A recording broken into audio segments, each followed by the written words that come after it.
লিটন দাস বর্তমানে জাতীয় দলের অন্যতম নির্ভরযোগ্য চেহারা।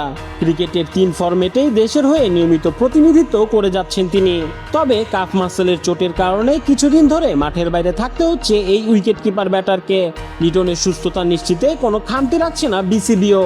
অনলাইন সংবাদ মাধ্যম bdnews24.com এর এক প্রতিবেদনে জানানো হয়েছে 1.5 মাসেরও বেশি সময় ধরে চলা চিকিৎসা ও যাতায়াত প্রক্রিয়ায় বিসিবির ব্যয় হয়েছে প্রায় 25 লাখ টাকা। কিন্তু প্রত্যাশা অনুযায়ী এখনও ফিট হতে না পারায় বিষয়টিকে বাড়তি নজর দিচ্ছে বিসিবি।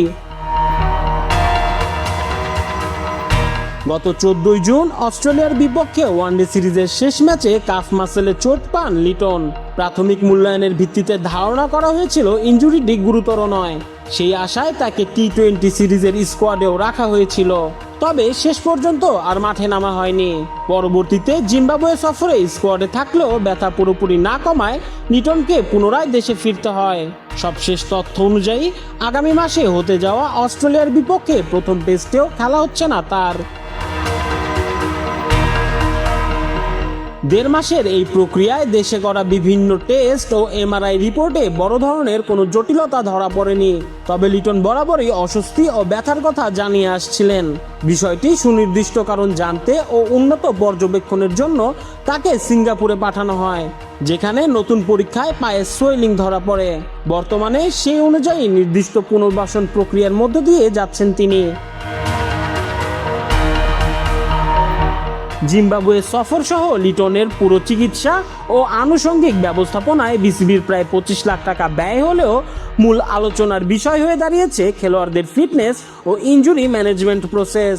চোটের সুনির্দিষ্ট কারণ নির্ধারণে কেন এত সময় লাগলো তা বুঝে নিতে উদ্যোগী হয়েছে বিসিবি, এমনটাই জানিয়েছেন জাতীয় দলের প্রধান নির্বাচক হাবিবুল বাশার সুমন। ইনজুরি হবে না এটা আসলে যতই আমি চেষ্টা করি ইটস ডিফিকাল্ট, বাট আমরা কিন্তু অনেক মেনটেন করছি, অনেক তার প্রতিটা মুহূর্ত এক্সট্রা কেয়ারও নেওয়া হচ্ছে। তারপর যদি যখন কি ইনজুরি হয়ে যায় তাহলে আসলে আমি বলবো এটা দুঃখজনক আমাদের সবার জন্য। শুধু লিটন নন, বর্তমানে নাহিদ রানা, মুস্তাফিজুর রহমান, শরীফুল ইসলাম ও তানজিম হাসানের মতো মূল বোলাররাও বিভিন্ন চোটে মেডিকেল সাপোর্টে রয়েছেন। খেলোয়াড়দের দ্রুত ও নিখুঁত পুনর্বাসন নিশ্চিত করাই এখন বিসিবির মেডিকেল বিভাগের জন্য সবচেয়ে গুরুত্বপূর্ণ চ্যালেঞ্জ। মোহাম্মদ আলী তুষার, ডেইলি ক্রিকেট।